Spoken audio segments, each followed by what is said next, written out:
Hello IGNOU students, welcome back to my channel mastering education. Today आप लोग का BEDSV 101 that is value education का exam है और ये आपकी वीडियो सीरीज का सेकंड पार्ट है। ऑलराइट, हम क्वेश्चन 1 और 2 ऑलरेडी डिस्कस कर चुके हैं। अब ये पार्ट 2 है जिसमें हम क्वेश्चन 3 से डिस्कस करेंगे। एंड इस सीरीज के आई गेस 4 to 5 पार्ट्स रहने वाले हैं, but I try to cover them as soon as possible ताकि आप लोग को पढ़ने का टाइम मिले, लर्न करने का टाइम मिले चीजें। ऑलराइट, स्टार्ट करते हैं क्वेश्चन नंबर 3 से। क्वेश्चन नंबर 3 हमसे पूछ रहा है डिस्कस द डिफरेंट फेसेट्स या फिर डायमेंशंस ऑफ मोरालिटी। देखो, नाम थोड़ा डिफिकल्ट लग रहा होगा लेकिन आंसर बहुत इजी है। सबसे पहले एक आप सिंपल एग्जांपल से समझो। मान लो रोड पर किसी अंकल का वॉलेट गिर गया या किसी का भी वॉलेट गिर गया। अब आपके पास दो चॉइसेस हैं, या तो वॉलेट आप अपने पास रख लो या फिर आप उनको वापस दे दो। राइट, अगर आप वॉलेट रिटर्न करते हो तो सिर्फ इसलिए नहीं क्योंकि लॉ बने हुए हैं, बल्कि क्योंकि आपको लगता है कि ये सही काम है। इसको हम लोग मोरालिटी कहते हैं।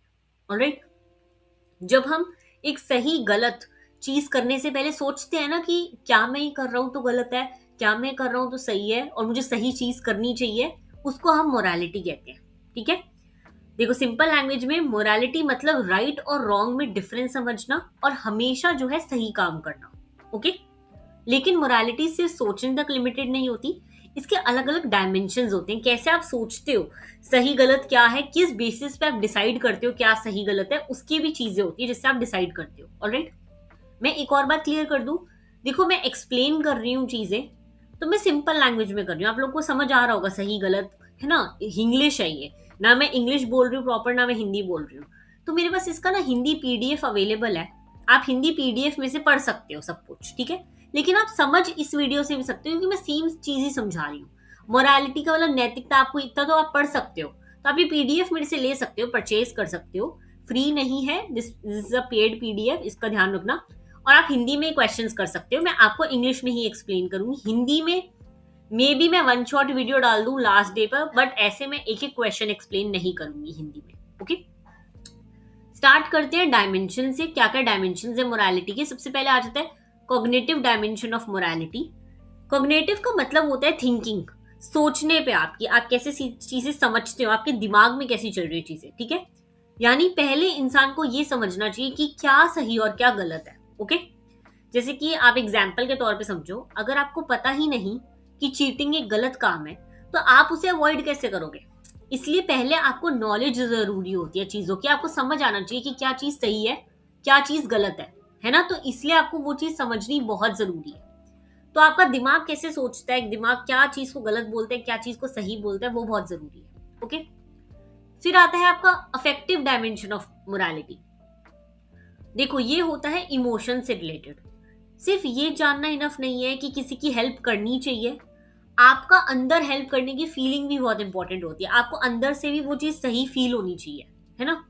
जैसे कि लोगों में देखो एम्पथी होती है, कंपैशन होता है, काइंडनेस होती है, अच्छे इंसान, लोगों की तरफ फील करना चीजें, लोगों की तरफ प्रति अच्छा रहना, ये सब अंदर से फीलिंग्स आती हैं और ये आनी बहुत जरूरी है। इसको हम अफेक्टिव डायमेंशन कहते हैं। ओके, फिर आता है आपका बिहेवियरल डायमेंशन ऑफ मोरालिटी, यानी जो आपने सीखा और फील किया उसको एक्चुअल लाइफ में अप्लाई करना। ठीक है, अगर ऑनेस्टी के बारे में सब कुछ पता है आपको, लेकिन एग्जाम में आप लोग चीटिंग कर लोगे तो मोरालिटी कंप्लीट नहीं हुई ना। तो आपको पता भी, आपको फील भी हो रहा है कि ये चीज सही है, आपको पता भी है कि ये चीज सही है, बट अगर आप वो सही काम कर नहीं रहे तो फिर कोई फायदा नहीं ना। तो मोरालिटी तब कंप्लीट होती है जब बिहेवियर भी आपका अच्छा होता है। ओके, फिर आता है आपका सोशल डायमेंशन ऑफ मोरालिटी।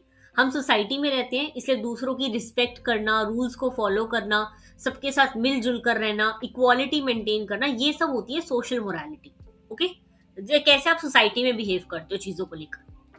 फिर आती है आपकी religious and spiritual dimension of morality. देखो, हर रिलीजन हमें ऑलमोस्ट सेम वैल्यू सिखाता है कि सच की राह पे चलो, नॉन वायलेंस, लड़ो मत, कंपैशन रखो दूसरों की तरफ, काइंड रहो, सर्विस, भगवान की सेवा करो, ये सब, है ना। तो ये होती है जो धर्म कर्म से रिलेटेड है ना, वो होती है आपकी religious and spiritual dimension of morality.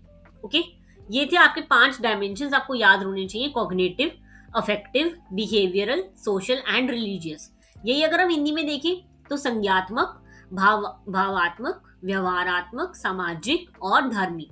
ठीक है, यही आपको यहाँ से पढ़नी है, सेम चीज समझाऊंगी मैं, अगर हिंदी में भी करती हूँ तो सेम ही चीजें हैं। ओके, इजी था क्वेश्चन, कोई इतना डिफिकल्ट नहीं था। अब हम मूव करते हैं नेक्स्ट क्वेश्चन पे, that is question number 4। What are the values underlying Indian culture? Indian culture किस चीज पे बेस्ड है? Okay, easy question. आप इंडियन कल्चर आसपास होता हुआ सब कुछ आप देखते हो, सब कुछ आपको पता है कि क्या है, तो वही चीज पे बेस्ड है ये क्वेश्चन। ठीक है, देखो सबसे पहले हम समझते हैं कि क्वेश्चन हमसे पूछ क्या रहा है। वैल्यूज पूछ रहा है जो अंडरलाई करती है इंडियन कल्चर में, यानी कि हमारे आसपास जो कल्चर हम फॉलो करते हैं उसकी बेसिक वैल्यूज क्या है।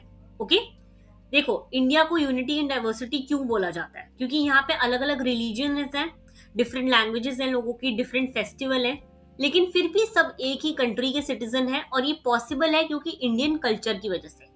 हमारी कंट्री में यूनिटी इन डाइवर्सिटी है, हम लोगों की कंट्री में इतनी सारी लैंग्वेजेस हैं, इतने सारे कल्चर्स हैं, इतने सारे रिलीजन है, लेकिन फिर भी सब लोग मिलकर रहते हैं एक ही कंट्री की तरफ। सब क्या है? इंडियंस है।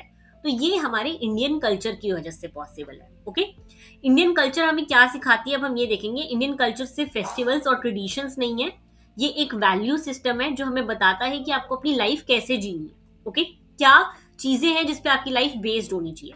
सबसे पहला आ जाता है ट्रुथ, यानी कि सत्य। अब देखो यहाँ पे भी सेम है सत्य, ठीक है, तो वही सेम चीज समझोगे आप।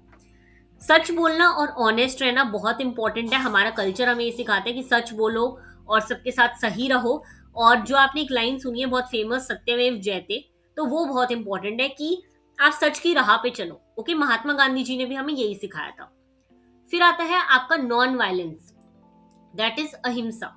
अहिंसा का मतलब है सिर्फ किसी को फिजिकली हर्ट ना करना नहीं है। ये नहीं कि नॉन वायलेंस का मतलब किसी को मारना पीटना नहीं है।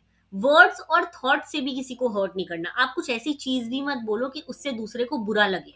ओके, फिर आता है राइटसनेस, यानी कि धर्म। धर्म का सिंपल मतलब रिलीजन नहीं होता, यहाँ धर्म का मतलब है आपने ड्यूटी ऑनेस्टली परफॉर्म करी है, आपने अपने काम सही करे हैं। आपका स्टूडेंट, आप जैसे एक स्टूडेंट हो तो आपका धर्म क्या है? आप पढ़ो लिखो कुछ बनो लाइफ में, तो ये चीज है ना। टीचर का धर्म क्या है? पढ़ाना ऑनेस्टी के साथ, तो ये चीज। ओके, कंपैशन आ जाता है, करुणा। करुणा का मतलब है दूसरों के दुख को समझना और उनकी हेल्प करना। जैसे कि कोई फ्रेंड है आपका, वो कोई नोट्स भूल गया, उसे पता नहीं है कि डेट शीट कैसी है, तो आप उसकी हेल्प करोगे, ये होता है कंपैशन। ओके, फिर आता है आपका यूनिटी इन डाइवर्सिटी। इंडिया में डिफरेंट रिलीजन और कल्चर है, लेकिन सब एक दूसरे की रिस्पेक्ट करते हैं, इसी को हम लोग यूनिटी इन डाइवर्सिटी कहते हैं। ओके, फिर आता है आपका respect for elders and teachers. Indian culture में देखो बड़ों की रिस्पेक्ट करना बहुत ज्यादा सिखाया जाता है। जैसे कि बड़ों के पैर छुओ और नमस्ते बोलो, ये सब जो है बड़ों की, आप गुरु शिष्य की जो परंपरा है वो जारी रखो। ठीक है, फिर आता है simplicity, very important. Materialistic things के पीछे नहीं भागना आपको, लग्जरी के पीछे नहीं भागना, आपको सिंपल लाइफ रखनी है। सोच अपनी बड़ी रखो, लेकिन लाइफ को सिंपल तरीके से जियो। ओके, फिर आता है आपका को एग्जिस्टेंस एंड हार्मनी। देखो इसको हम वसुदेव कुटुंबकम भी कहते हैं, हमने बहुत बार पढ़ा हुआ है। इसका मतलब होता है the whole world is one family. ये पेपर में जरूर लिख कर आना, ये वाली लाइन बहुत इंपॉर्टेंट है। यानी कि हम लोग सारे एक ही फैमिली का हिस्सा हैं और हम सबके साथ अच्छी तरह रहेंगे, ब्रदरहुड, पीसफुली रहेंगे, अहिंसा नहीं करेंगे। ओके, फिर आता है आपका spirituality and self realisation. Indian culture हमें सिर्फ सक्सेसफुल बनना नहीं सिखाता, ये इनर पीस और सेल्फ इंप्रूवमेंट भी सिखाता है कि अच्छा इंसान बनो, सेल्फ डिसिप्लिन रखो, अपने साथ अच्छे रहो, ये सब। ओके, इजी था, कोई इतना डिफिकल्ट नहीं है, पेपर में काफी बार आता है क्वेश्चन, ध्यान रखना। ओके, अब हम आते हैं नेक्स्ट क्वेश्चन पे, that is question number 5। What is sustainable development? Explain the ways and means to develop values in children. Very easy question and very interesting question. But sustainable development सबने पढ़ा हुआ है कि क्या होता है, बचपन से पढ़ते आ रहे हैं हम। देखो नाम सुन के हमें बहुत ऐसे लग रहा होगा कि सस्टेनेबल डेवलपमेंट का बहुत आंसर लंबा है, बट ऐसा नहीं है।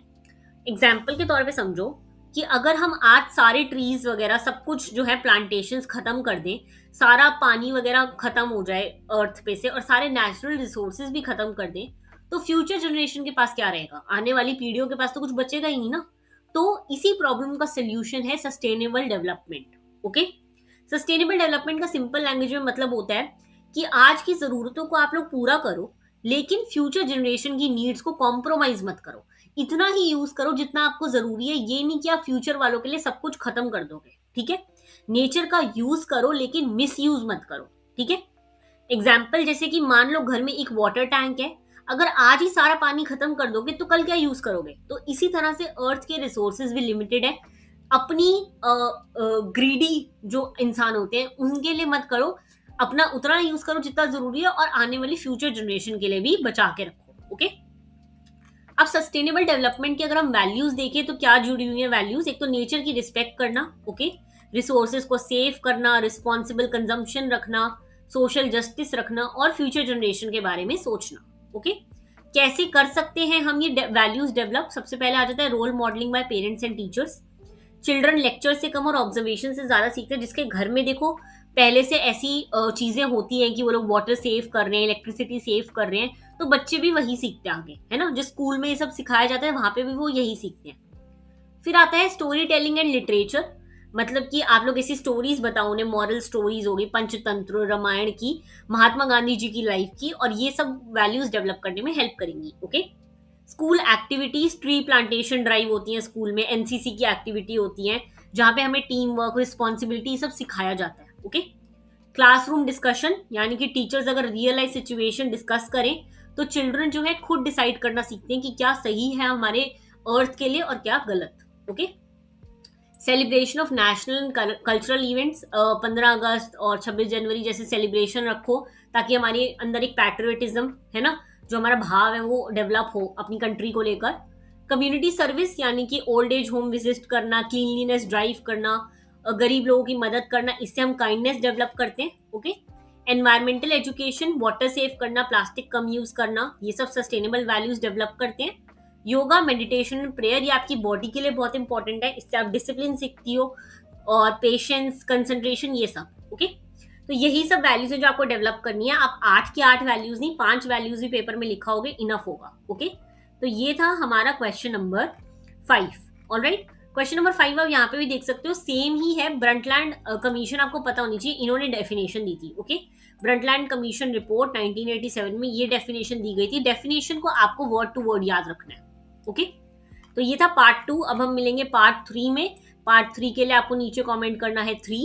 और अगर आप लोग को ये पीडीएफ परचेज करना है, ये इंग्लिश वाला पीडीएफ हो गया या फिर ये हिंदी वाला पीडीएफ हो गया, तो आप लोग नीचे दिए गए टेलीग्राम लिंक या फिर इंस्टाग्राम लिंक पे मेरे से कॉन्टैक्ट कर कर ये पीडीएफ परचेज कर सकते हो, बहुत ही एक बेसिक मिनिमम अमाउंट के लिए। Okay. All the very best, मिलते हैं नेक्स्ट वीडियो में। Thank you so much.